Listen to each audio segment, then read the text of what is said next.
Well, the truth is that it is slowly changing and things are really getting heated up. So they're really starting to grasp for straws to keep us still silent. And I fully believe if we continue as a community, a voice, but we need to be healed, we need to be in our power, our vibration of voice, will crumble these big entities. Right now is our time. Learn who we are, stand in the power we are, love ourselves, be healthy physically, emotionally, all aspects. Then we can stand in the power together as community to be the voice of this is wrong. We no longer will allow this. And I see this transformation in a matter of just a couple years because more of us are waking up and coming online.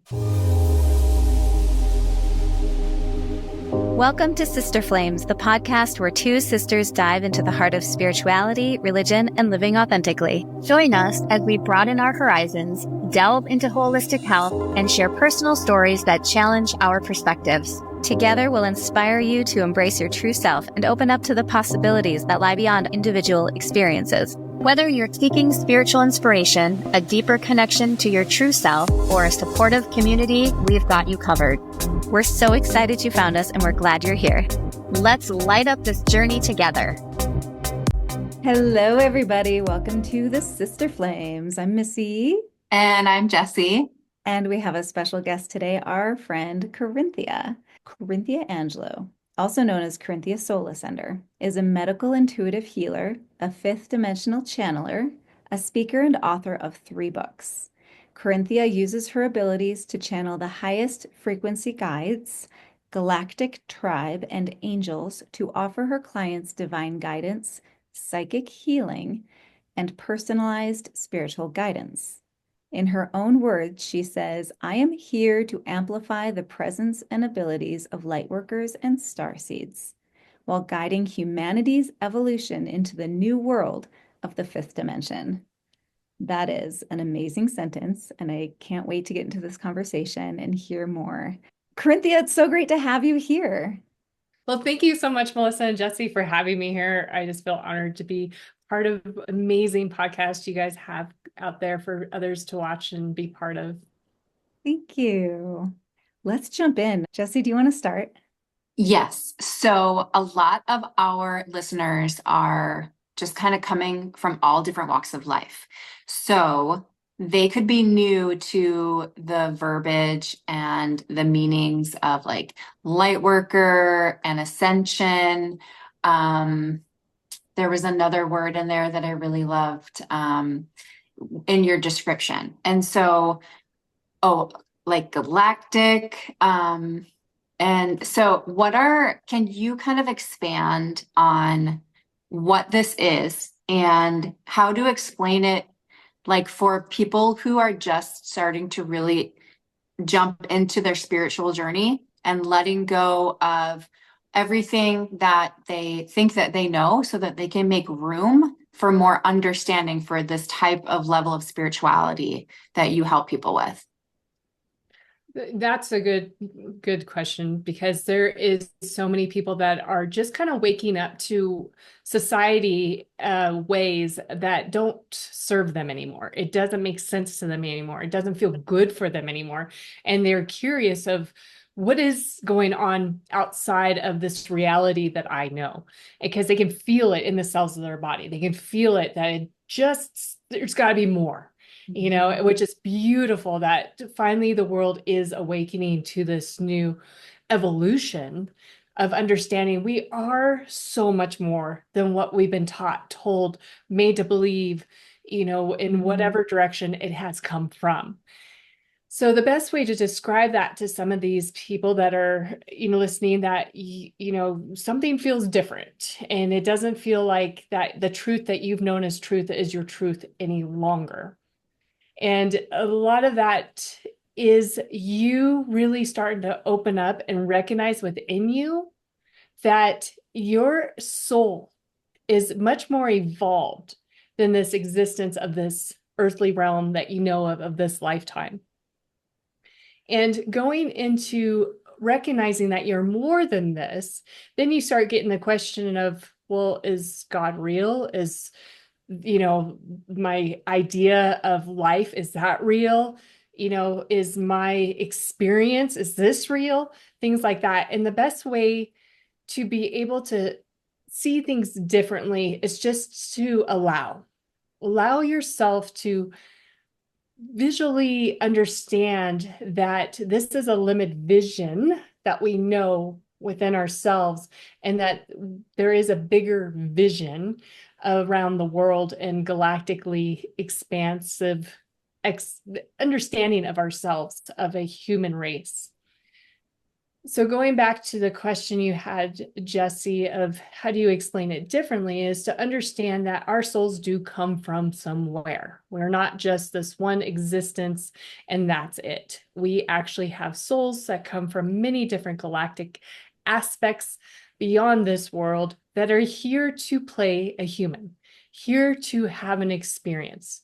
And it's an experience that takes a tough individual to navigate, because life is not so simple. Life is not so easy that we think it should be. And it gives us a lot of trial and tribulations that we're trying to learn to run through, and to be able to navigate it without it literally just collapsing our existence of a human being that we are. So the other aspect of that is that the ascension idea is that we're evolving.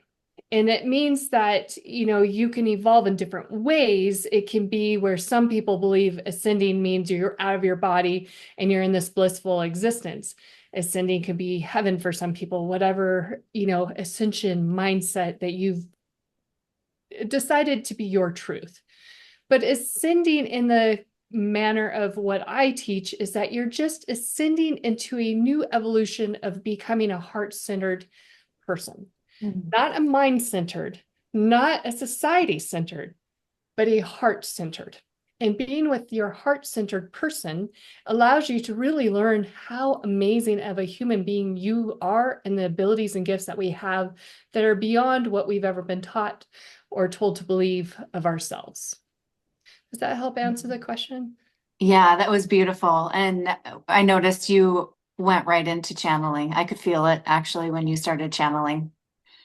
I could Yes. feel it too. Like whenever you channel, I just feel it in my heart space. It just feels like this growing warmth. It's so beautiful. Mhm. Yeah, that was such a wonderful description. And Missy and I really embody a lot of that in our conversations. And this is just so exciting to have you on to just help to add to this deeper understanding for people to connect to. I think this is going to be a really powerful episode for a lot of people. Yay. Yeah, and I wanted to touch on what you just brought in about the mind and the heart, because a lot of messages that we get in society is you need to um, challenge those limiting beliefs and train the mind, right, to believe in what is possible and beyond your comfort zone.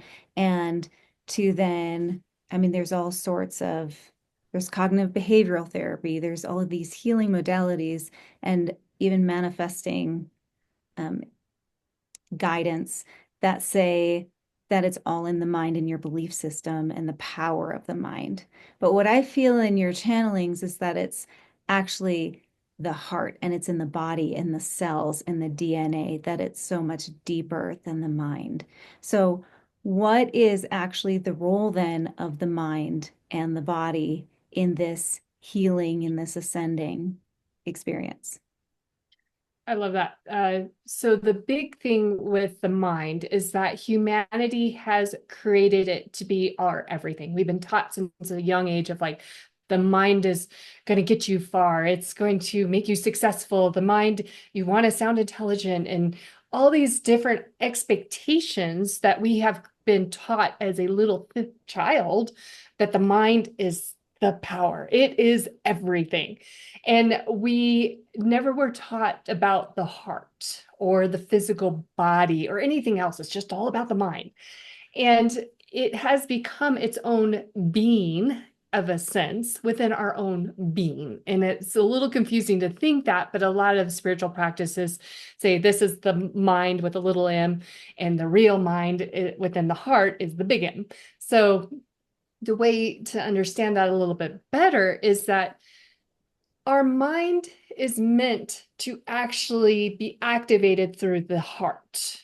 But we've been taught the heart is weak, shut it down, protected, all the things that are falsified of truth of what the heart center of a human being is. The heart was actually and always meant to be the center of our universe because it is the truth. It is everything about ourselves. But because, like I said, we've been taught otherwise, we've created the mind to be all that. So now what the evolution of trying to learn to be a heart-centered being means that the mind needs to be quieted, not shut up, not the ego being told to disappear, because that's a fight of its own if you ever have tried that. It's not truth. It's truth of, I need to, this isn't my center of my universe. My center is in my heart. And how do I start listening to my heart and being my heart and see and navigate life in a different way? Because the heart can't lie to you. Your heart can or your mind can manipulate your heart to believe truths that aren't truth, but the mind is meant to be utilized and activated and follow through with what the heart truth is. Does that make sense? Yes. So a lot of the new teachings is if we become the being of our heart, then life can expand and open up in a whole new way for us that we can flow and we can create. Whereas the brain, if we're all in that brain aspect of us, it's limited because it doesn't actually have an activation. It might propel us forward in some ways, but it's not an energy of activation as strong as what the heart can be. And the mind also can manipulate it to twist anything. It doesn't matter what the subject is, 5, 10, 20 different ways, and then self-sabotage or go into fear or different things like that. But what's happening is a lot of that is actual trauma that's playing in the unconscious. So the mind only knows what it knows. And when we learn to live in that heart center, then we can navigate the traumas, transform them, and then the mind is activated through the heart so we can actually make an impact in a healthier, more sustainable way than the energy that comes from here. And it's a little twist of idea and understanding, but the mind is a beautiful tool. It just needs to be utilized in the way that it was actually meant to be, not the way we have created as a human race. So this is fascinating because recently I just learned in traditional Chinese medicine that the brain isn't even considered one of the main organs. The main organ is the heart. The heart literally is the mind, and the heart and the lungs and the spleen and like the liver and all of these different aspects of our body hold these emotional frequencies, right? But the brain is actually connected to and only works well when all of the other organs, especially the heart, is actually, I don't want to say running the show, but like is healthy and is balanced and is just, yeah. So it's so fascinating that you basically just described the spiritual version of how Chinese medicine looks at health in the body. And I obviously dived into that because my son has epilepsy. And I have just been wondering, like, okay, he's had a right lobectomy. So he only has like a little over one side of his brain. And how do I help him to not have seizures and all this kind of stuff, right? And I started realizing, I have to help to support the other organs and help to support these other aspects of his health in order for me to really help his brain. So that makes so much sense. I love that. Missy, what were you going to say? Oh, well, I was going to say, that is fascinating, by the way, Jess. So I was going to say that what is it like then? What's the experience then of being heart led? Because a lot of associations with the heart are that that's an emotional center, or it's irrational, or follow your heart is something that's not very grounded. Or So logical. yeah, or logical. And so that feels unsafe and uncertain and undetermined because the heart could go every which way, where the mind can remain focused on a goal. And so I can see how that could feel very safe for people, and following the heart could feel unsafe and scary. Well, the funny part of what you're saying is it's actually untruth. Yeah. It's actually, the heart is so solid if we allow it to be in its position of duty, basically. And it's like the mind actually is the one that's unpredictable and brings us, and we can't stay as focused because it'll bring up every little whatever idea, where the heart can navigate through all that chaos and go, this is actually the truth. But we've been taught, just like you were saying, of like, it's unsafe, it gets hurt, it's emotional, it's this and that. Well, guess what, world?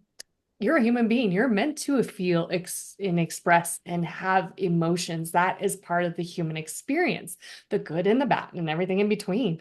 And when we learn to heal our aspects that keep us in chaos and learn to start being in a center, then that what do you call it? The fear or the different aspects of what we've been believe our heart to be actually disappears, and it becomes a strength.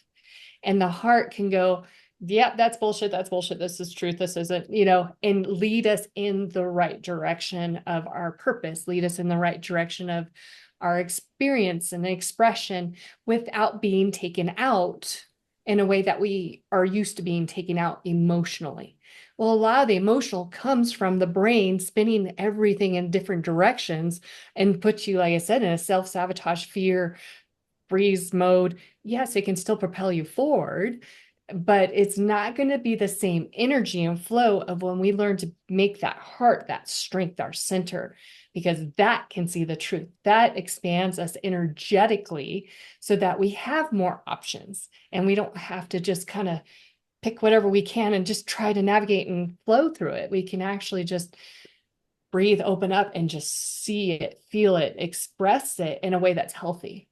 But it is fearful for people who have never opened their heart because, like I said, we've been brainwashed to believe something completely different than truth of ourselves.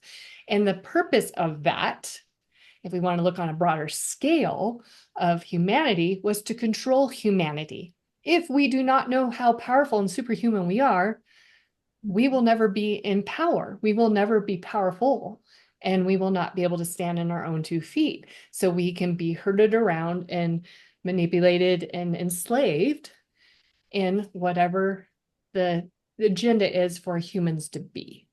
So the more of us are learning to be in our power, we are not able to even be in this world in the way it is, and we can see through it, and it allows us a new reality. But wait, Corinthia, we're free beings with free agency. Who could possibly have that much power that they're trying to control us by teaching us these things? That's a good one, because we think we are, but we're not. We have been at one of my chapters in my book, the first book is enslavement, and it really talks about how the human being, we enslave ourselves with these belief systems. And then outside that, we've been influenced by our parents, by our religions, by our whatever society of we have to be a certain way. And if you're not, you're outcast. You're not a good person. You're not whatever. I mean, and I can go to the American dream of, unless you're married and have kids and have white picket fence and the perfect job with a perfect retirement, you're a loser.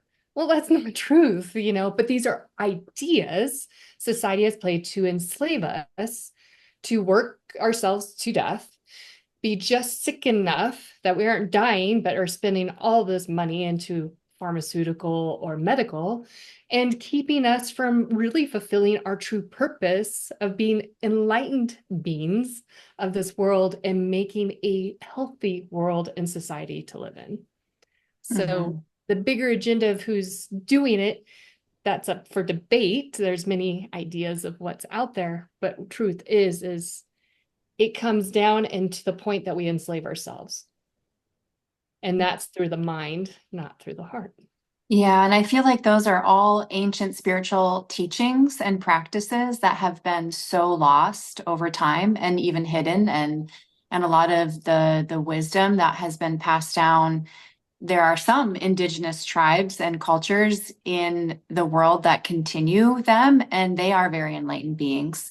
But then you have us like regular old like human folk that have, just like you were saying, like just become kind of like sheep and just kind of fallen for the direction and guidance as we've given our power away to political leaders and the government and religious leaders, and then we think we're doing it for a good cause, and then we don't realize how much of who we truly are we have sacrificed for, quote unquote, maybe the greater good.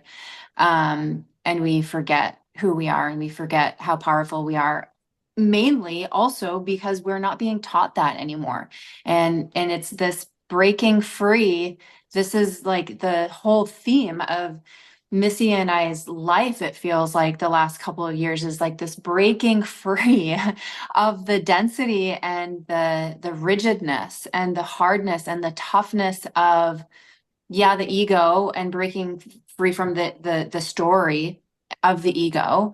We were talking earlier before we started recording, the identity that we have placed upon ourselves, and just this lack of open-mindedness of recognizing that we have, like, there's ancient history of this earth that we don't even know in the history books, and the things that aren't even really truly being taught properly about even the history of Mother Earth and the things that happened here. And we see hints of that all over the place, right? With free energy and the pyramids and all of these different things that we know these things were used for and the purpose of these things, but yet we're not allowed to ask questions, and so I feel like asking questions is one of the biggest things right now that people are doing as they're awakening. And it's just so nice that there are people that have answers like you do to help kind of soothe the soul, but then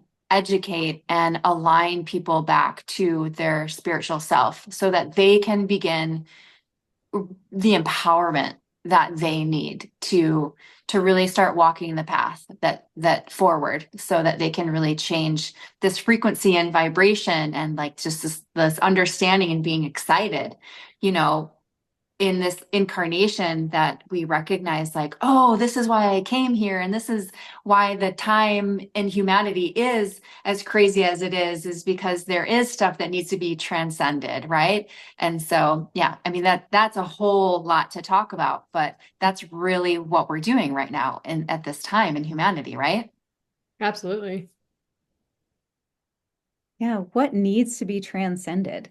Like this idea that we're just regular old little humans, or whatever you said, that's true. Don't we feel like we're just regular old little people, but we're stronger together? And that's the narrative, that if we band together, then we can make a change, make a difference. And even then, there's still this belief that while there's truth to that, we're still not recognizing our own power and remembering our power. Like, how powerful are we? What are we missing? I am still learning. It blows my mind of what we can do physically, emotionally, creatively, psychically, all of it. That when we can start expanding and feeling comfortable of being our authentic selves and being in our power, that all these abilities start opening up for us, that the world is not what it seems. It is a total illusion. And yet we still have to live in this world because we are on planet Earth playing this role. When my guides came in, this is back in 2011, they said, you have to live in this world. It's a 50-50. And then several years later, they came back and said, this has shifted. It's 30-70.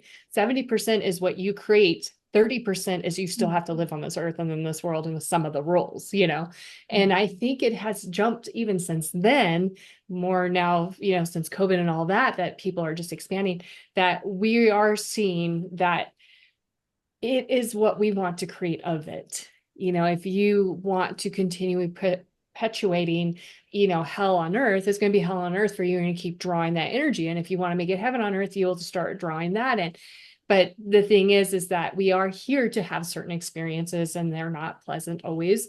But that is simply for the soul choice or contract that you had to also help humanity to transition and transcend into a higher vibration of a human being. Okay, so I have a question related to how do you know, well, what is a starseed and how do you know if you are one? And then the other question is, if we are starting to awakening to recognize our greater purpose here upon Gaia, what can we do to really raise what can we do to really raise our vibration and raise our frequency to come more connected to stepping into the call and really more fulfilling that purpose? So starseeds and galactic, how do I explain this a little so it's a lot easier for people to understand? So a lot of us have come onto this earth at this time to be the change makers. Like humanity was struggling so bad that a lot of us chose to incarnate in this particular time frame, ascended masters, star seeds, multiple galaxy type beings that are here for the better purpose, the greater purpose, and to allow the existence of humans to continue versus being destroyed or destroying themselves. And I would say there's been many of us sprinkled throughout time, but it's been more recent that people are being able to feel that, like I said, kind of that uncomfortableness that there's more. And a lot of these people that are feeling that are usually tend to be the star seeds, the ascended masters, the beings that were actually here to do their job. And a lot of us have been dormant for many, many years for two reasons. One is so that you can experience being a human. Because if we came in not having that experience, which some of us have, it really causes us to not be able to be on the level of understanding, and we have this superior kind of attitude. So it's like a lot of us have had to live what a human expression experience is to be able to be at a level of understanding and help bring them through. The other part was that until we as a collaboration of beings learn to work together, be community, like one of you guys had mentioned earlier, is that you were easily taken out, either by society, you were eaten alive back in the old days, the quote witch hunts and different things like that, or you were deemed something wrong with you, you're crazy, whatever, to the point that you would quit the stuff that you had the ability of. So a lot of beings we kept quiet and purposely kept them in the dark until recently, because now humans have learned to band together, work together in a much more harmonious way, and have learned that you're not a lone ranger in this evolution, that you have to, as a collective, be community and keep raising each other's frequency up. And through the community, the beings that are in charge of humans and have the enslavement aspect of humans cannot control you, cannot manipulate you, and cannot take you out, because you have your fellow friendships to keep you strong, even when you feel weak. So That was good. So when we have that collective community to keep us strong when we feel weak, is that not quite where we're finding our strength though? Like, can we find our strength and have an equal amount of power when we're in community as when we source that strength within ourselves or through a connection with a higher power? I love that. Equal? So it's important for each of us to really step into the power of who we are, step into finding ourselves, loving ourselves on a level we have no idea how to love, being okay with us and not being afraid of sharing who we are. And sharing doesn't mean go preach to people of you need to be like this. It's sharing in the sense of like, yes, I'm Corynthia Angelo and I have these gifts and abilities. It's okay if you don't understand it. It's okay if you think I'm a wackadoodle, but my tribe will find me by my voice of like, hey, I am here to share this with you. And then I get others go, oh my gosh, I have these gifts too. Thank you so much. Now I don't feel so alone or isolated. And I mean, I just met someone at my live event last night that was such in gratitude to find another person that could understand them. They didn't feel so alone now that we do all exist out here.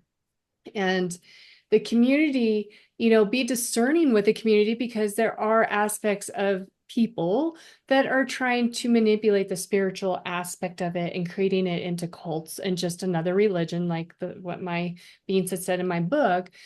And so you need to be discerning of what that community is. For me, on a personal level, my community is not that you need to be so spiritual, because that's its own thing, but be a true-hearted human being. Be yourself. That makes me feel comfortable and have fun with somebody and be on the human expression with good whatever, and not, I don't have to put on this persona of like, I'm so spiritual and I do this and I have to eat vegan and I wear all white. And that is all a bunch of bullshit. If you want to do it, great, but that's not spirituality. The true evolution is to be heart-centered, be a genuine person, stand in the power of who you are and have no shame. Just be you and just feel good, about that. And being able to love yourself on a level that if you're to say something bad about yourself, that feels like somebody just punched you in the gut. And if you can just say in the mirror, I love you so much, and just feel this warm hug over you and tears in your eyes, you are on the level of loving, true love of self. Mm-hmm. So beautiful. That's absolutely beautiful. I wrote down spirituality is the human experience. I mean, if you think about us as souls coming down, whether we come down to accomplish something, we're coming down to learn something and have that spiritual expansion. And a lot of times people say, well, I didn't come down here for this, or why would God allow for this type of suffering in the world? And then you start really reflecting on all of this beautiful experience that you've had as a human being going through certain challenges in your life. And suddenly you start finding so much gratitude for even the most difficult things that have happened to you, because the beauty that has been able to come from the pain and to come from like learning what you're made out of, or just having just like you were saying, just opening your heart and just having more understanding for the actual experience, whether it's for yourself, and then it ultimately allows you to resonate and relate to other people or allow other people to relate to you. That in itself is an expansive spiritual experience and spiritual awakening, because we're choosing it. And that's the beauty of it too. I mean, I sit in awe so often as I just drive and I'm thinking to myself about my life, and and people call it the matrix, and they're like, oh, how do you escape the matrix? And I'm like, I'm not here to escape it. Like, I'm here to witness it. I'm here to recognize it. I'm here to learn the coding. Like, I'm here, like you said, to find a higher vibration and like expand in my heart space and learn to let go, like challenge myself to like learn how to let go of my identity in this incarnation and let go of the ego, so that I can like practice more at how my soul wants to really evolve within the human experience, but then also like maybe other incarnations that I've had. I've been wanting to do the same thing. And so it's kind of cool when you think about the pure possibility of what we're actually able to do at the 3D, like in the third density, and how we then also get our own free agency and our ability to choose for ourselves and govern our own agency. But even though like the polarity is so as extreme as it is. So if you really can sit down and think about what it means to have a human experience, it's grand, like it's incredibly vast. And so you do have to get rid of this idea that you think spirituality is just like angels floating and happiness and like butterflies and sugar plums. And we end up kind of convincing ourselves that that's what spirituality is. And yes, I feel like expanding the heart space and really connecting to the divine can feel like that on multiple levels, but it's that the shadow work and the inner child healing and like just the relating to, you know, the kind of like the polarity and just really holding space for all that is. I mean, that's just so much more expansive than anything we could ever endure. And I love that there's this other category, because there's religious thinking, there's spiritual thinking, and then there's this true-hearted being. And that just sounds so incredible to just like, I'm with you, Jesse. I don't want to escape the matrix. I don't click on those things. I want to be more rooted, more grounded. I want to dig deeper and spread wider in this experience. I want my roots down in there in the dirt, and I want to like get all gunked up. But that process is just, sometimes it just feels, particularly lately, like there are days when my heart is exploding and then my heart is breaking. And it's sometimes light and rainbows, and other times I do feel like I'm buried 6 feet under. But it is what I want, as hard as it is. What could your guides tell us about this experience of being human? Because I have heard things like it's so honored and revered that and special that we came here at this time on Earth to experience this era and this transition. And what could they say to maybe help us see how special this is from their perspective? Great. I'll have them come through with that. Kumbadania, Sonocha Kisha Taiwa, Nita Bayasana Shinamala, Niki Asnia Hahi, Nopiasanambata Nania Taiwa, Niki Shashanda Satia, Lasna Wahantini, Nitala Kusana Shishantai. So each one of you have been very hand selected to be on this earth at this time. Many of you have very important roles, even if it feels like it's very minimal. Recognize that minimalness is an illusion, but of truth, it is gigantic. The human expression of which each of you live in this time period is really ultimately here to evolve humanity from the brinks of disappearance, brink of self-destruction, brink of being absolutely controlled and the world imploding. So in this aspect, you are ultimately the warriors of this world to create this earth of Gaia to live in symbiotic relationship with yourselves and with her. This time that you all have chosen to be part of is way more significant than the processes in the past of other evolutions. We allowed you as humans to just play and do the human thing, even though it got dark in some aspects of your existence, and it was very light in other aspects of the existence of this earth and humans. It has come to a critical point that it no longer can survive, meaning you or the earth. So instead of continuing the earth the way it is and allowing it to become waste, we have decided to intervene and be part of this evolution. Humans felt lost on their own, so many ascended masters and starseeds and many others have been deployed in this lifetime so that you can have a human experience, all that is involved with it, the good and the bad, and be able to understand the pure joy of what a human experience can be on this earth.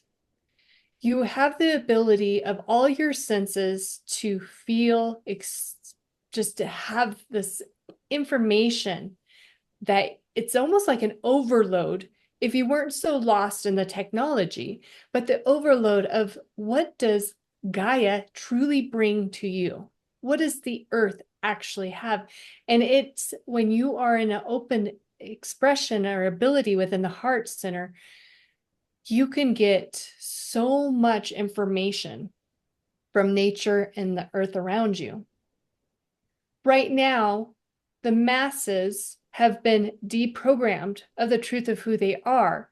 So you are here to have a human experience of that and have an awakening experience of what truth is so that you can teach those that are true humans or beings that are not of the same circle to be able to recognize differently, see it differently, be able to experience this world differently. Kumpanana sanashi, salawakahi sandatevanda hiti mena ku. Natata sashishi nati samariatawa. Sanaketala sunusubahani. Being in a human experience at this moment is revolutionary. Those of you that are here in this experience are extremely resilient and strong. You, as each individual, it's time to step into the power of who you are and to see that you are so much more. You, as a collective, are here to be the change makers.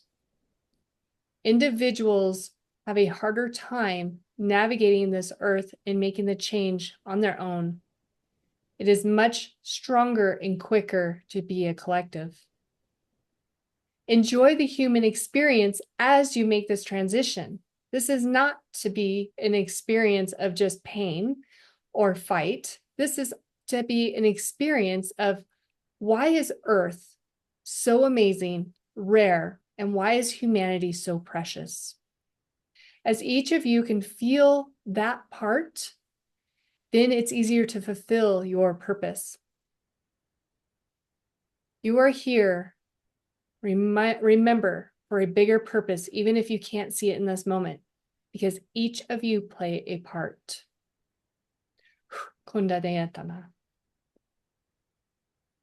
That was really beautiful. Thank you. Can you explain to us, Corinthia, what that was that you were speaking? So that is called light language, and it's my native galactic tongue, some of it, and some of it is literally, I channel many galactic beings and different, not just galactic beings, many other realms as well.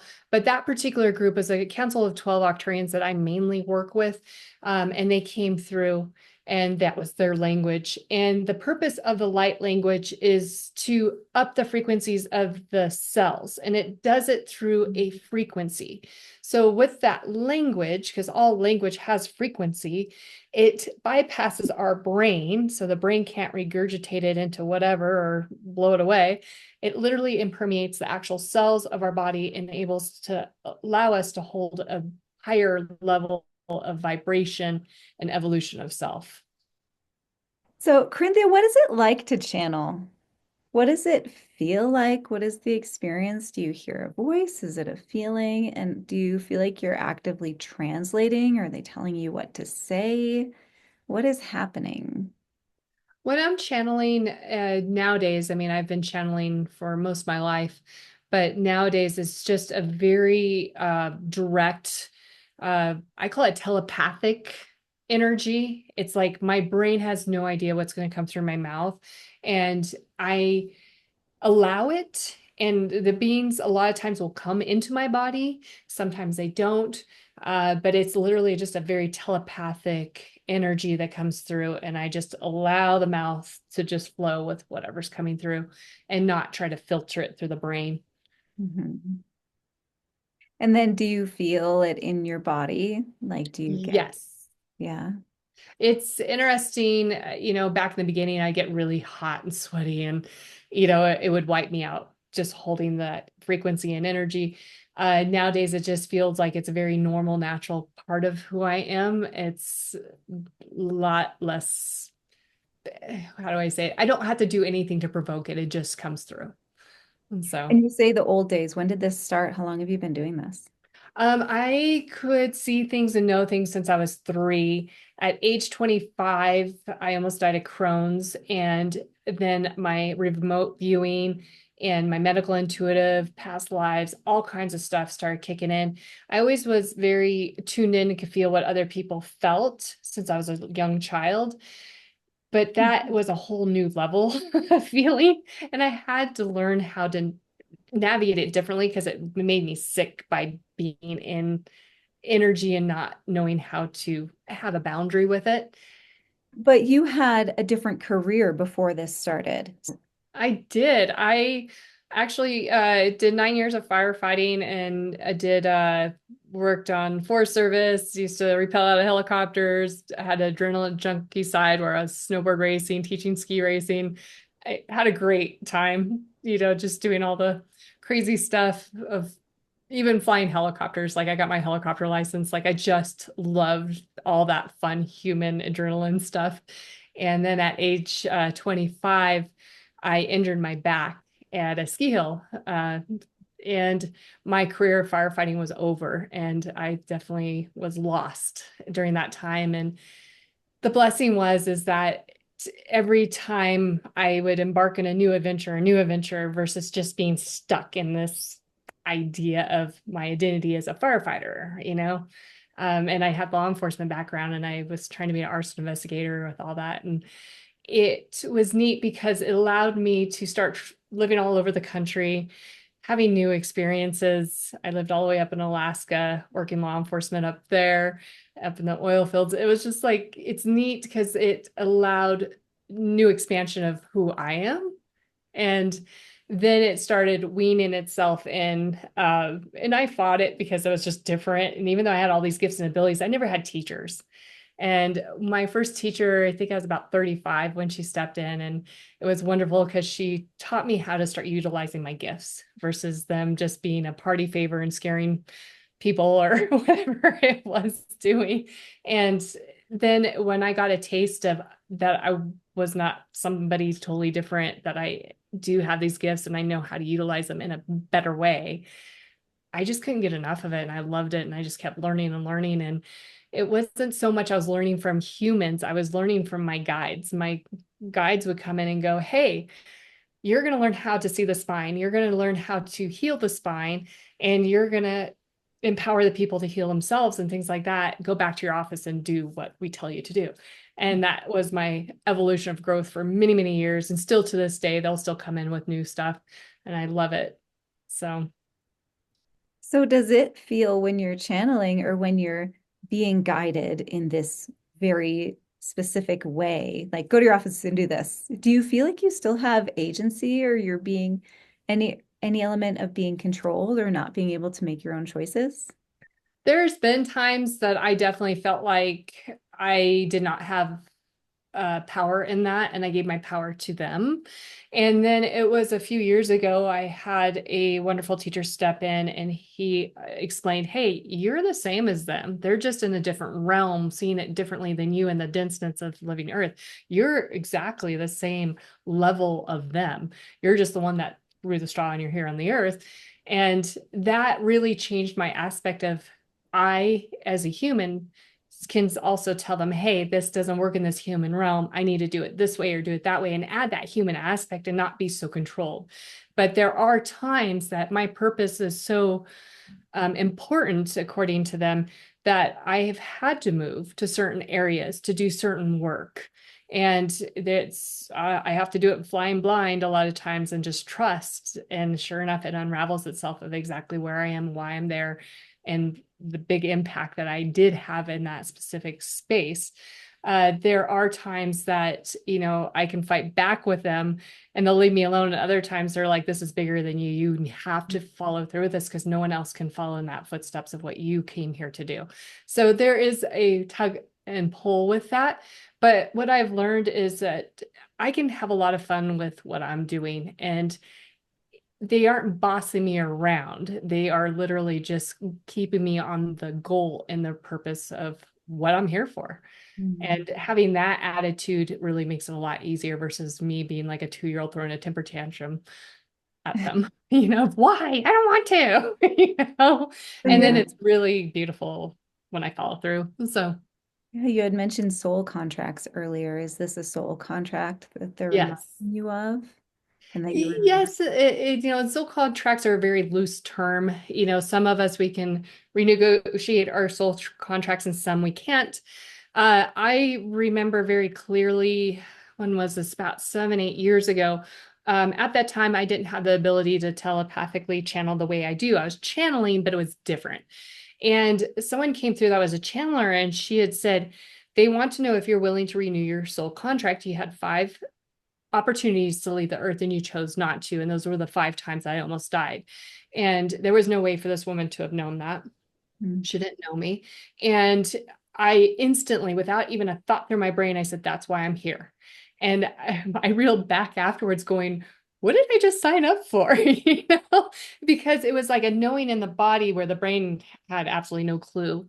And ever since of that, that's when life got a lot more clear for me of my purpose. Mm. So you were more invested, less Absolutely. tug of war, would you say? Yeah, and that tug of war did get stronger off and on because, like I said, I was guided to move around and do different things. But it's, I think, also with age and just the comfort I have working with my beings, knowing that they are of the highest frequency, they are here to help humanity, and that I'm here for that purpose. It's made it more peaceful for me of like, yeah, I'm here being human, but I'm also here to create something much bigger than me. Mm-hmm. So. I have a million more questions.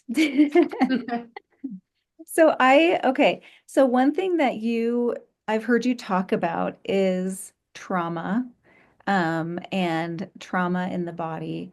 And back when we were talking about the heart, I had this thought or this image that the heart isn't the originator or maybe even the keeper of these things, but it's like the portal or the door to seeing these things, like the way, like the emotions. Tell me if I'm wrong or right, but that the emotions aren't starting in the heart. They could start in the mind, they could start anywhere else. The trauma could be stored somewhere, but the portal or the path to these things being seen and recognized and given a voice is through the heart. So that the way to maybe meet the trauma and heal the trauma is going to start with the heart, because that's going like an access point.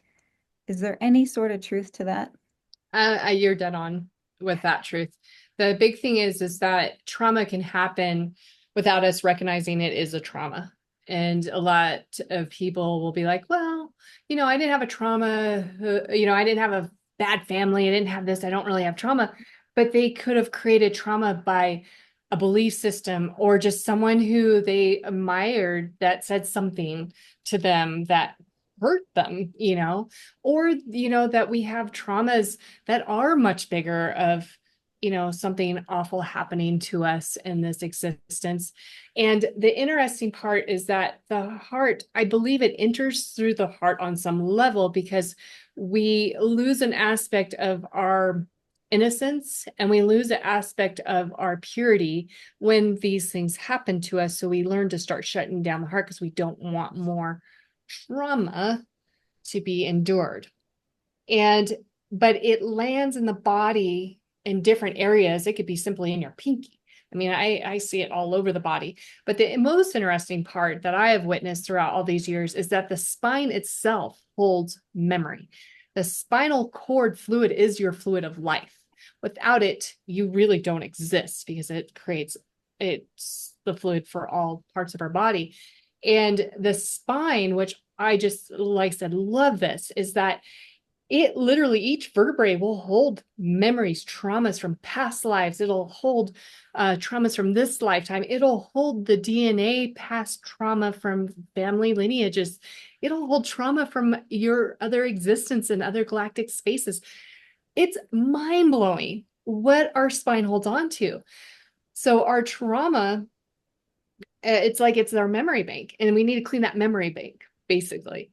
And through the heart is a true way of healing that memory bank, releasing the energy that ties us into the unconscious belief system or the mind that goes.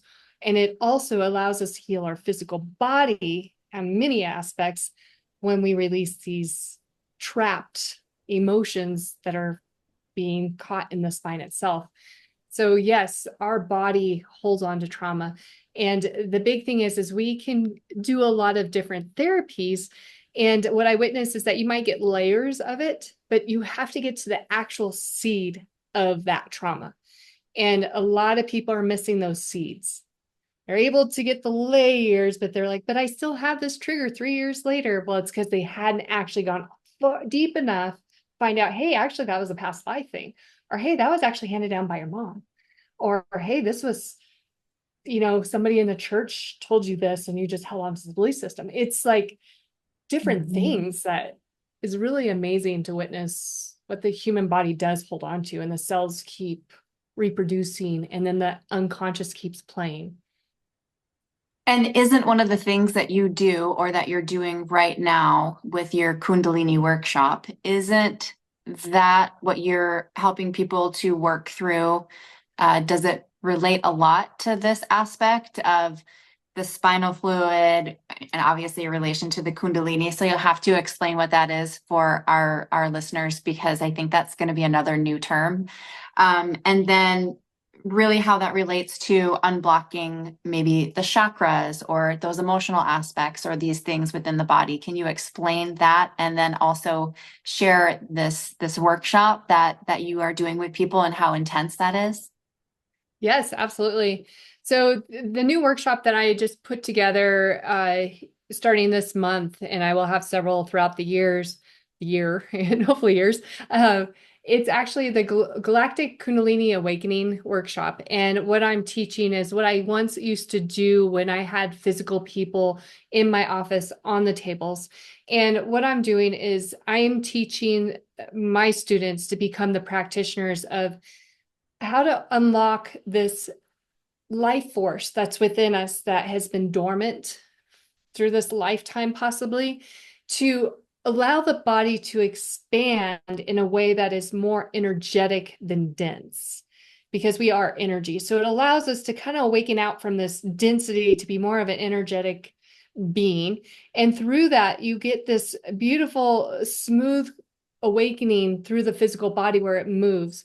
And what it does is it opens up the spine. So it gives it space to heal. It gives it space to breathe. And I went through this for my own personal healing on some aspects. And I went from a spine of a 70-year-old, according to 3 UC San Diego doctors, in my mid-30s, to a fully healthy spine that I can do anything I want. And I'm almost 50. And it was, what it did energetically is it opened me up enough that the healing could get in and work its way through. It's not that the whole answer is not the Kundalini, which that was all I had learned. What I had learned through my galactic beings after that learning experience was that there's so much more that needs to be worked with the unconscious and the spine. And just like I was telling you guys about the memory bank of the spine itself. And they had taught me how to go through the spine with the person on the table and heal these aspects of them, whatever was coming through, not relying on the Kundalini to do all the work, that the person too had to be engaged with it to unravel a total healing aspect. And I'm teaching this very excitedly because there's not really much out there. There's a little bit out there about the Kundalini. There's network chiropractor that's, they do aspects of that. But this is taking it on a whole new level of not just, okay, we're going to open the Kundalini, your body's going to have this movement and you'll have some release. It's like how to really, truly do a full healing, engaging the client to be part of that healing and have full body transformation as well as emotional at the same time. So I'm really excited about that workshop, because the Kundalini actually runs through with a yin and yang through the body, kind of like a snake the medical snake. And then the energy wraps around the different chakras, and we have many more chakras than just the 7 that we're been taught. And it expands them and opens them and allows anything that's blocking them to start unraveling and appearing for the person to work with. Mm-hmm. So I have an experience from 2 years ago where I believe, it obviously hasn't ever been confirmed, that I accidentally awoken my Kundalini on ecstasy. But I was also taking a copper supplement and dealing with copper toxicity that I was unaware of. And so it had created like candida overgrowth. And I know I've talked to you about this before previously because you and I have had the opportunity to do a couple sessions together. And you've been able to kind of help me to realize that like I'm not going crazy having these really high level energetic spiritual experiences. And then also through that, because I kind of, what I think some would say, blew through my root chakra. I was, and the whole Kundalini aspect that you talk so greatly of so much in your work is opening that heart space, right? And so really healing those lower 3 chakras that are connected to this more earthly realm or the material, and then healing those aspects. And mine was massive panic, massive fear, just not feeling safe at all, and just really needing to run away and ground in nature.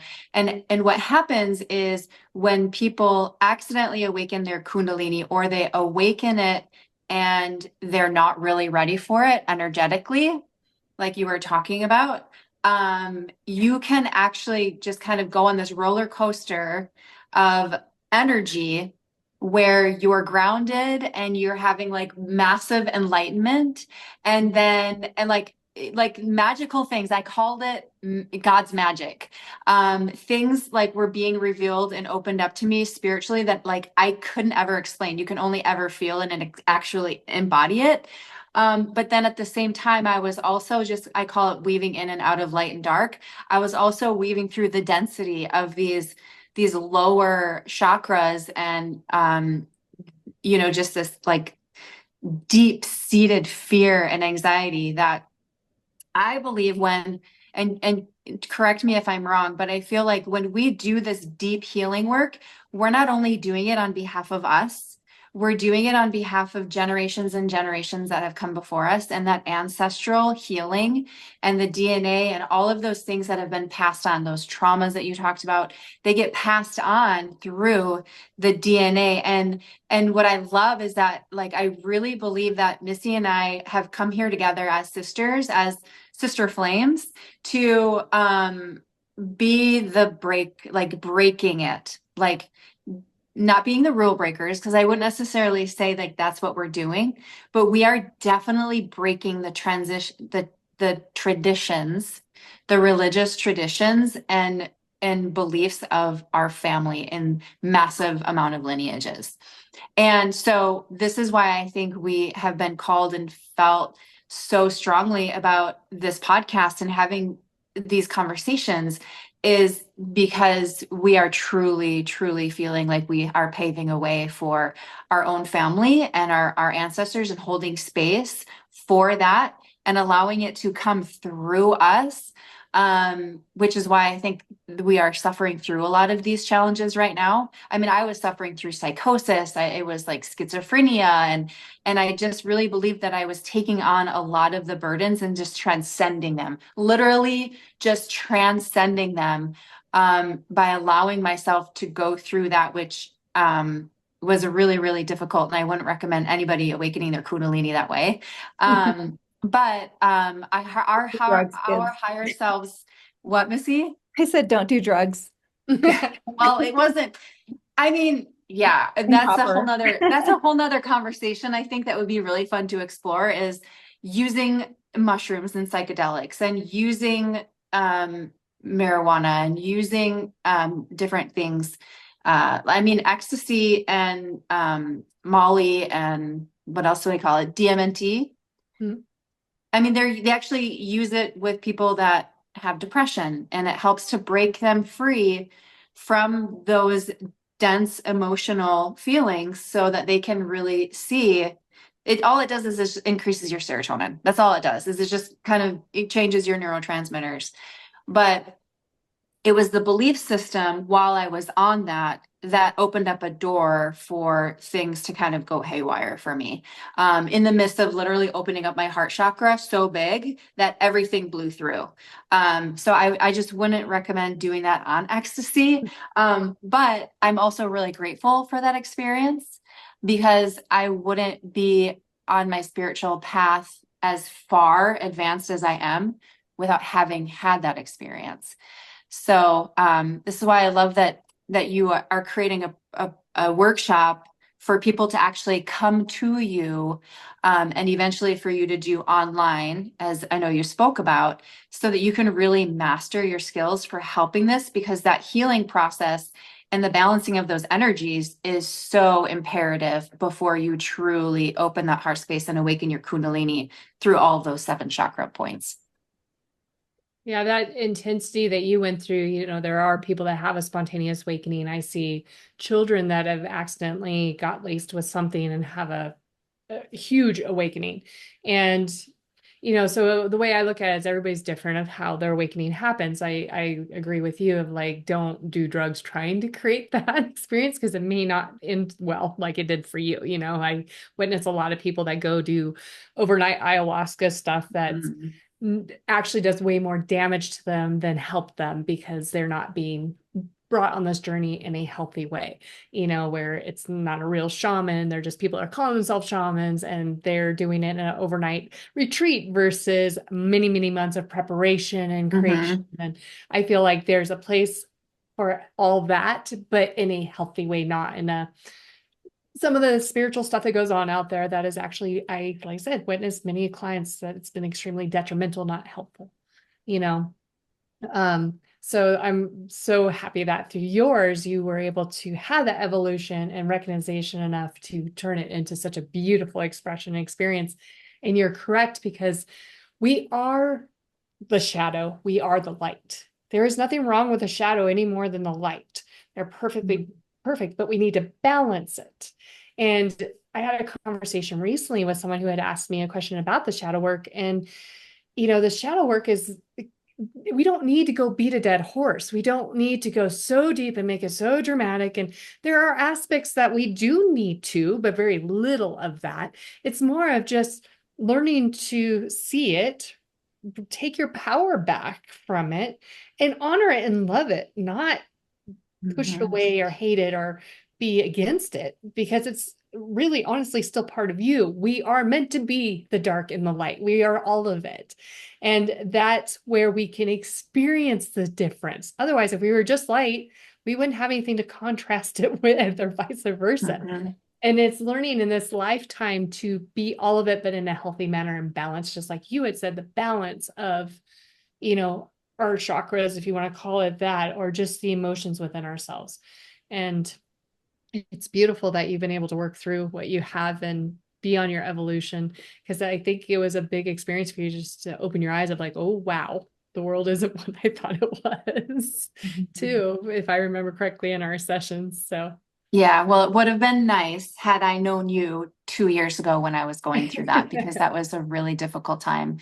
It really helped me to dive deeper into my functional medicine, my holistic health journey, not only for myself, but to help understand more of neurotransmitters and gut health and toxicity and heavy metals and all of these things that truly have a factor on the physical ailment of these 3D bodies that is causing the chaos. I mean, truly, it is the matter, it is the density that causes the heaviness and the expression of the difficulty and the challenges. Like you were just saying, we wouldn't have that contrast. And if you look at it in light, you can see it, envision it. But then if you think about it in matter, you know, it is this heaviness. And so it really helped me to dive down deeper. And it also gave me premonitions of things, of when we talk about the powers that are trying to control humanity.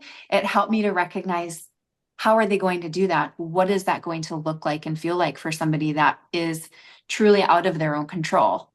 because I was. And there were just so many multi-layered, uh, expansive like answers that really helped me understand more spiritually and out of as a physical level in the way that I was, so that I can then step into my purpose as a healer in my own authentic way in this incarnation, to recognize my part right now in why I'm here, to really help like cleanse the body and help people with really eating, in a nutritious way. And then also recognizing the energy frequency piece of that too. I mean, you start going through this spiritual experience, and suddenly, like you talked so beautifully about Mother Gaia, it truly is the path back to ourselves. I mean, suddenly like Mother Nature will just start like bringing this magic into your life and like sending you these signs, and the more you ask, like I'm a big believer that if you seek, you shall find. And that is why there are these aspects of the LDS faith that Missy and I talk about, that we're so beautiful. We're like, we love that we were so beautifully taught to receive our own personal revelation and to learn what spirit feels like for us, and to ask and not always listen to the world, to live in the world but not of the world. So there were really these really beautiful divine lessons that we learned for our own spiritual sovereignty, that we have been able to take and move into our spiritual progression, because it's a really exciting world once you start opening up this enlightenment path. Like, it's a really magical journey. And this is what I want people to be really excited about. But we have these dense physical bodies that we need to move through this with first, before we can really work on that whole path to ascension. Absolutely. And one thing I'm going to interject with the ascension thing is that, the old belief systems of the yogis and different things was they would sit there in meditation and be gone for hours. I don't know, about days, possibly even, and they were ascending out of the body, and they were in their own, whatever they were. The new world transformation is to ascend with the physical body. And going back to what you're saying is that the physical body has to be addressed. It's not a burden. Without the physical body, you're not here. And we neglect the physical aspect of us. And there's things that cannot be shifted or changed or healed just through energy. You have to address the physical being that you are and treat it with utmost respect and love and cleansing and purifying and ingesting positive things for you. And that's a misunderstanding a lot of spirituality practices are, of like, I just want to ascend. And I used to hear this for years. And I'm like, what are you talking about? Why is the world that bad? But it's like when I channeled the books and understood the fifth dimension transformation that's happening, they're like, this is the first time humanity is not just dropping out of this body and going into this wonderful, blissful land. It's like you're moving with the body, being one with the body, really grounded in the body, honoring it, and moving through into a new world of heart center. So I love that you are here helping people with nutrition and understanding the physical body, because it is a very important part of our transformation as a human being. Mm-hmm. And you're mentioning the fifth dimension, and I have your book here, your first one. And I see it up there behind you, and you talk about ascending to the fifth dimension. Can you explain what is the fifth dimension? Are we going somewhere? Are our bodies going somewhere else? Like, we know what 2D and 3D are, but beyond that, 4D, 5D, 6D, these things are said a lot in spiritual communities. And there's a lot of conflicting messages, like that there's going to be this new world and the worlds are going to split and you'll be living in different realities from different people, or you just won't see people anymore who don't align with you. And it's gotten kind of messy in the spiritual community. And I'm just curious if you can clarify what that actually means and what is going to happen to us. And what you're talking about, that conflict, I definitely agree with. There's a lot out there. There's different channelers saying different things. There's different ideas going around. The truth that I know, which is not possibly the exact truth, but the truth that I understand from the beings that wrote those books that I have is that there's so much corruption or other things going on in the world that is not healthy. And yet it's going to start coming to light on some level, but there's always going to be beings that want to live that existence. But if we continue this existence that we're currently in, we will destroy ourselves. We will destroy Earth. We're already doing it. We all know that. Anybody who lives on planet Earth, they know it, if they want to admit it or not. And what I was told through those books was that Gaia is transforming into its own timeline. I don't know what to call it. They call it dimensions, but the dimensions are definitely can be misunderstood very easily. And I don't know if any of us have it really dialed in of understanding it, because we're just in the 3D and we get aspects of the different dimensions, but we're kind of in this other world. What I understood is that Earth will just transition into its own existence with us humans that choose to live in a heart-centered evolution. Those that do not, which there's nothing right or wrong about them, they will live in a holographic Earth that looks the same, smells the same, tastes the same. They can blow it up, they can do whatever, but they're not really actually wiping out humanity or wiping out the Earth.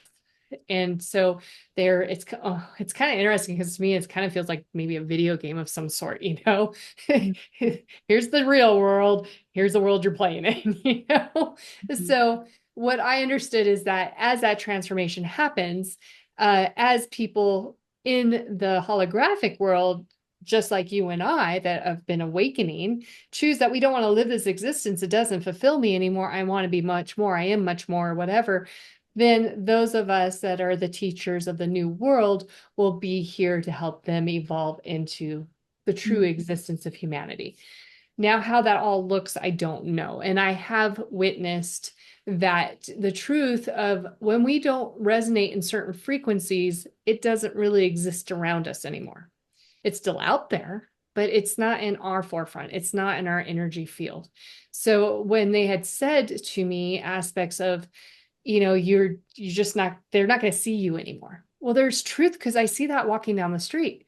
People who resonate on my frequency, we see each other. Others are just blindly walking by. You're just another person. And so it's interesting, because that is happening now on that level. Going into more what the fifth dimension is like, it's like I said earlier in this was that we're here to evolve humans in the physical body, in the soul being fully attached and living through the heart center. And when we live through the heart center, we don't have that aspect of destruction. We don't have that aspect of us that we want to hurt, harm, anything else. We want to live in a more peaceful state. We will still have emotions. We will still have grief. We will still have whatever, you know, humans experience, but we will know how to navigate it in a healthy way, not in a harmful way. Would you say that's the purpose of life, is to live fully in our bodies, centered in our hearts? Yes. Seems so simple. I know it seems that way, but yet it is so difficult for us to get the simplest of things. We like to make it way more difficult. Because oftentimes, like I have a friend that helps me out here and there with my work, and she was like, you know, you need to be more like the other channelers. I mean, they're predicting the future and talking to future aspects, or, you know, they're telling us all what we need to be prepared for and ready for this month and this season and all that. And I was like, my beings don't need to talk about that. They said and I asked my beings, because I'm like, yeah, maybe I'm not that good of a channeler because I don't do all this kind of stuff. And mine are more about step into your heart, be the real person, start with the heart, learn who you are, you know, and seem like they're very simple, easy things to do, but it isn't. And when I asked my beings about that, I'm like, why aren't I doing all these flashy, cool channelings like these other people? And they're like, because humans can't get the simplest pieces yet. When And that's why you have to keep teaching the same thing over and over again, even though it seems mundane. It's because humans aren't getting it. They're making it way harder than it needs to be.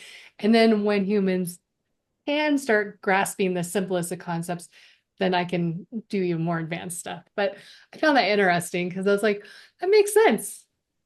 Just like you said, it seems so simple, but yet it's not. Yeah. Do you feel like your life is easier because you have access to all this information?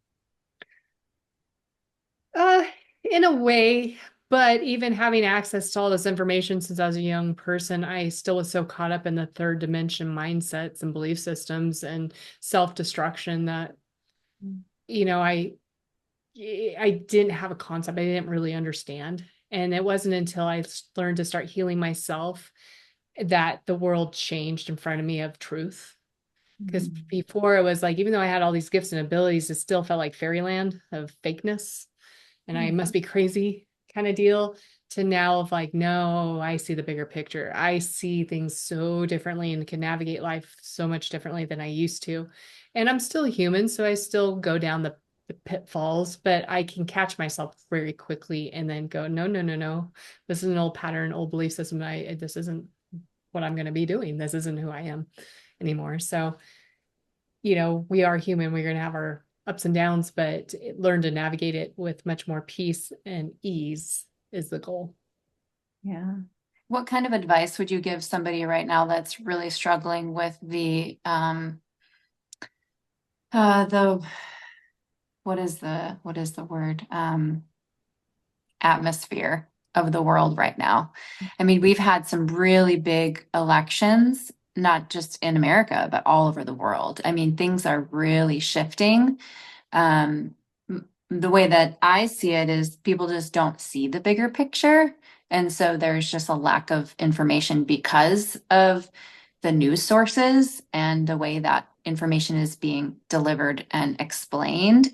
And so people are choosing sides, and then that's creating a separation, which we know that, there are entities out there that want the division and that want to keep humanity from coming together in like really evolving into that heart space.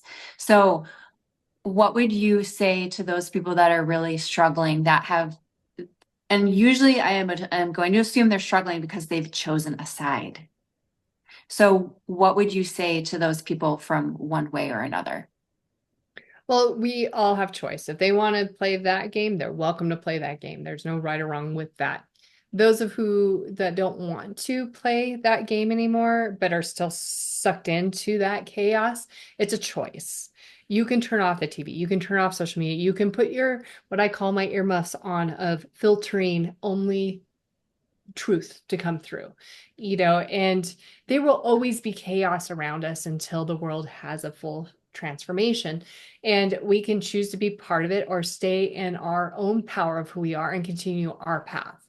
And that's what I tell healers, especially, of like, stop falling into the chaos. It's purposely there to take you off your course so you aren't following through with your purpose. And the more that they can put you in fear of falsity, then more you feel like you'll never succeed. You're in such a deep dark hole. There's no light to ever be seen.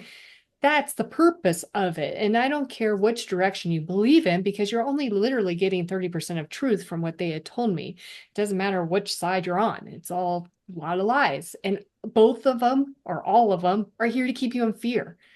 It's doing the same thing. Doesn't matter which side you're taking on, you're still fearful, right?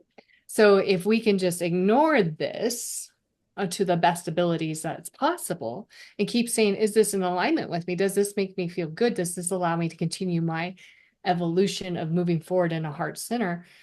Then it's not part of my life if it isn't. And choosing you. Because one thing that I've been taught since the beginning was, to heal the world is to heal thyself. Your energy being in your center of heart truthful living is much more energetically potent than living in the chaos and protest and fear. And by you being in that energy, it literally permeates much further and many more humans than you can imagine. So that would be my answer, is just really learn who you are, stand in who you are, not saying go out preaching things, just live this existence. Actions speak louder than words. And I imagine that is just so hard to swallow for a lot of people who really have good intentions and want to make a difference by speaking out, by, speaking up and being heard on their stances, and to be told that the power is just to be and not to impact and save and rescue and worry and pray. Even, like, what about this desire to show an outpouring of compassion to people who are struggling or in war zones or need help or are starving? So how do you help the kids who are being abused in the foster system, for example, and still be true to yourself and take care of yourself and live your right? That sort of, because it seems like I wonder if some people are interpreting this as, okay, stay small and happy and good and don't worry about everything else, as a form of bypassing. And I know people are going to reject that way of thinking. So can you speak to that, to those who might be Absolutely. that way? And you're bringing up a good, valid information of expanding on what I just said. So the thing is, you can't help others till you've learned to help you. So, those that are, and thank God for those people out there advocating for those who can't and being, the noise on some level of what they're doing. Thing is your ability to maintain that transformation is limited if you're not whole within yourself. And so when I tell people is like, heal you first, then you can go out and help the world.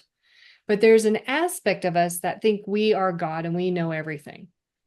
So sometimes those that are the helpers are some of the worst people to be helping.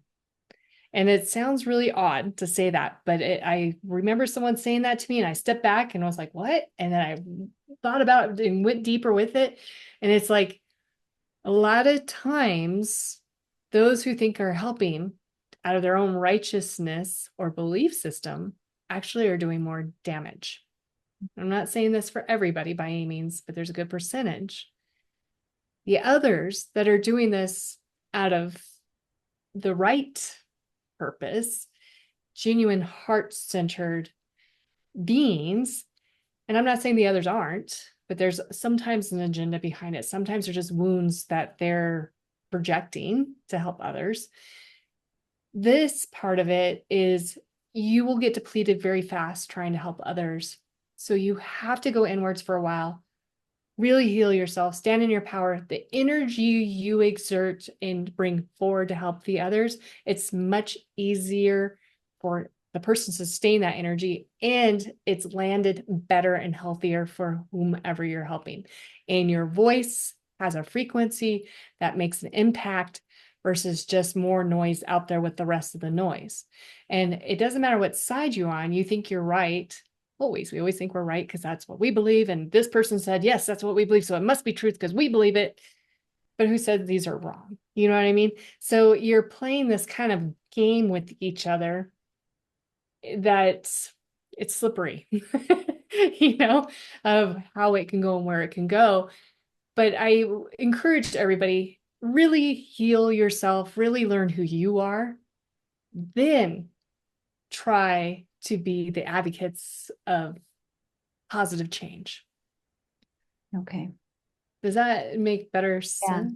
Yeah, that it's this inward for a while, because a wounded healer is actually still an antagonizer sometimes, right? The true healer is the one who has been able to heal themselves. And that's what makes you a healer, not because you're healing other people, but because you have healed yourself. And now that's a frequency that you can share, is how I've thought of it. Yes. Yes. And so a personal example is today I saw an Instagram reel about a guy exposing the baby formula industry, where these for Nestle and a couple others are the biggest lobbyists and financiers against paid time off for new mothers and maternity leave. Like they're always showing up in some way to limit the paid time off, because then it's a $30 billion industry for baby formula. That's also, there's tons of lawsuits and tons of evidence that this is actually building up the heavy metal toxicity in babies, causing infant deaths. But there's not, it seems like they're getting away with it scot-free, right? That they are hurting mothers. I'm very passionate about mothers and babies in that first year of life for a child. And this is, it's murder. It's so wrong. And so I'm sitting here thinking, what do I do with this anger, this shock, this disappointment that I'm feeling right now? And how can this even be changed? Right. And that's what seems to happen on a daily basis with all these things that come out in the news. We're like, oh, another thing, another thing. It's just so triggering all the time that there's these things. And then ultimately it seems to come to this hopelessness, like, oh, I could share the reel on my stories. Like, what else do we do? Right? It's another thing that causes us to feel powerless. So what do I sit with it. I think about it. I feel it. I get mad. What are some steps, or is that just something that's going to be revealed to me later on? That's everybody's an individual with some of that stuff, but what you're talking about, it's very real. And that's just one little thing from God knows how many awful things that's going on. And like I said, it's a form of enslavement from wherever it's coming from. And with that, it's real emotions that you're feeling. It is, and then it does feel like the more you hear, it's like, what's the point of saving humanity? It's so fucked up, back better term of just like, do we have a chance? And it is frustrating for a lot of us right now because the big evils of the world are destroying humans, destroying us, killing us, making us sicker, whatever they're doing, just milking us for everything and that they can. And it is frustrating that some of the most corrupt human beings are the biggest influencers of the world. And I'm not talking just corporations. I'm talking in the spiritual world. I'm talking about every aspect you can imagine. And it's frustrating to learn, how they gain their power. And it's like, well, what about those of us that are staying true, being heart-centered, doing it out of compassion and love and genuineness of creating a healthier world? Why do we feel like we keep getting hit with the ugly stick with that? And we're the ones that are still beat down and not coming forward to be able to make the changes. Well, the truth is that it is slowly changing and things are really getting heated up. So they're really starting to grasp for straws to keep us still silent. And I fully believe if we can continue as a community of voice, but we need to be healed. We need to be in our power, our voice, our vibration of voice will crumble these big entities. And right now, it doesn't feel like that in a lot of ways. And I know that because I experience what you're talking about. I know what you're talking about. But I know that if we can keep pulling it together right now, it's our time. Learn who we are, stand in the power we are, love ourselves, be healthy physically, emotionally, all aspects. Then we can stand in the power together as community to be the voice of this is wrong. We no longer will allow this. And this is the new way through a healthy way for ourselves.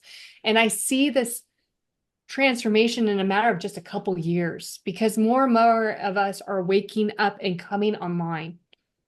And as much as we protest, sometimes it works, sometimes it doesn't, and it has made changes through the years, this is going to be a much more rapid change and a much healthier change if we're doing it in a community of powerful human beings in our superpowers, bringing like, nope, no more. We're not putting these Kardashians and whoever else we want to put on pedestals. No more. We are the real people. This is an illusion that we will no longer bow down to or make less, that we are less than, because they're not more than us. We just have forgotten who we are. So I feel like, as much as that's torment to you at the moment, recognize it and just go, I stand in the power of who I am. And as I heal, I gather others, and together we have a broader impact. Thank you. I feel like the power and the love of what you're saying. It just, that feels really, really powerful. Exciting times coming up. Gosh. It is. And so your Kundalini workshop, that won't be open to everybody until maybe January. I'm looking at January, mid-January. I'm going to open up to the public. Right now, it's just a select few that's going through it. And I will be also putting it together where it'll be a 5-day intensive 2 times for those people who are out of the area. That way you're not flying back and forth so much. For anybody who's in more the local area, it'll be once a month. One of the classes, it's a 2.5-day intensive workshop. So, and then right now, if anybody is interested in either my one-on-ones, the group channelings, anything that I offer, workshops, future classes, anything, or you just want to learn more about me, I do offer a free 15-minute that you can sign up at soulascender.com. And I look forward to getting to know all the different amazing people out there. I feel like everything we've talked about has been just divinely led and beautifully inspired. I'm like receiving a lot of revelation for just a few things that were coming through as you were talking about having a human experience to understand what it means to hold human consciousness. You know, it was kind of like I was receiving a few downloads for my own guides that were helping me to understand more at an energetic spiritual level of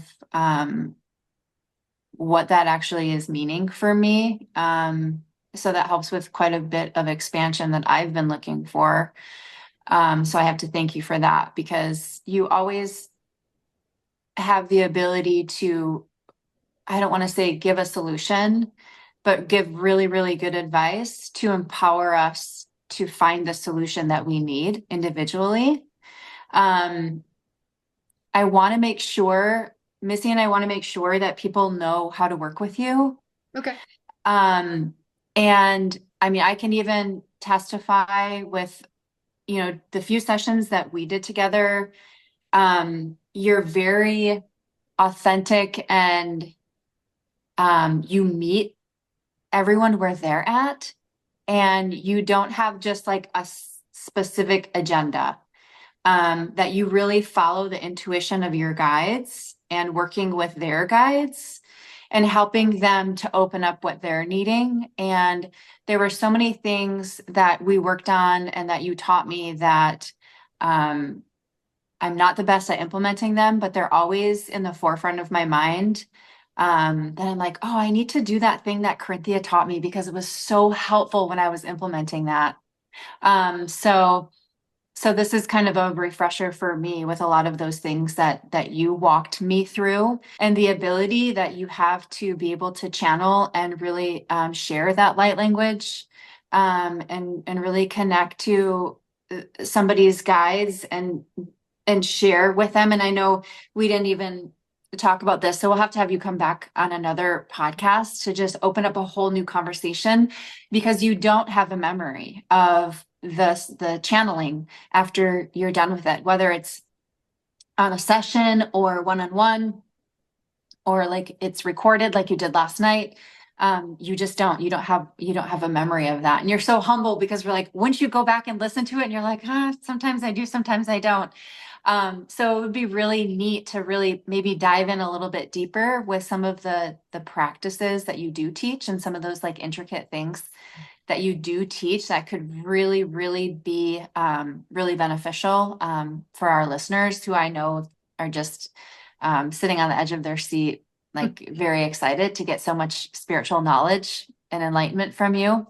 So knowing how easy and effortless it is to work with you, and for you to just really hold space and listen. I mean, I didn't feel in any way that I was being judged. I only always felt like I was being supported. And if I had any questions, you were clear on answering them, and just, not only have a friendship with you, but able to kind of see what it is that you do for your work. It's really beautiful. I mean, it's not easily found that other people have the ability to do that. So your channelings are pretty incredible. Thank you. Yeah, and I love your monthly events, and I'm so lucky to be here in the Denver area to be able to attend. And I do want to make sure that everyone knows that they're on Zoom too, and the information's on your website. And they're really, really powerful.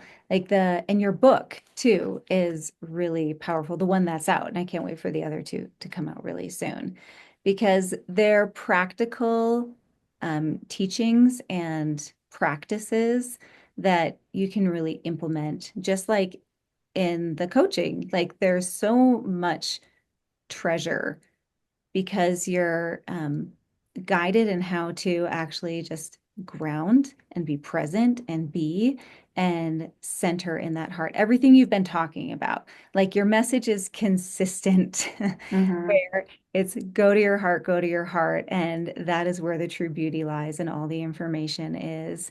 And there's so much love and so much beauty and truth that I feel. And one thing we didn't talk about is that you don't have these messages of fear. You don't go into do this or else. Or sometimes that's a trap in the spiritual community where like, okay, we need to heal and we need to make sure that we ascend and we need to make sure that we aren't lost or left behind, right? But like you channel that message of everyone. It's almost like it's an all or nothing. Like everybody is ascending. Everybody eventually, right? Everybody has the opportunity. Everybody deserves love. Everybody is love. Like there's no tiers of deserving, or no one is forgotten, right? And I feel that unity, Christ consciousness flowing through your channelings. And it's really inspiring. I feel like I'm not only a part of something bigger than myself, but that I'm centered within myself when I apply these things. And it's just beautiful. And I'm just so grateful that you're in my life. And I just love you so much. And thank you so much for being here and having this conversation with us. Well, thank you, both of you. And I'm so honored to have such beautiful women being there with me and what I need to as a human being, and going through this, learning who I am in a way that I can serve people better. So thank you for both of you. Yeah, we see you, girl. Thanks for listening to the Sister Flames podcast. We'd love to hear from you. Please like, comment, and subscribe, and check out all of our links below this video. Okay, I love you. Bye-bye. Okay, I love you. Bye-bye.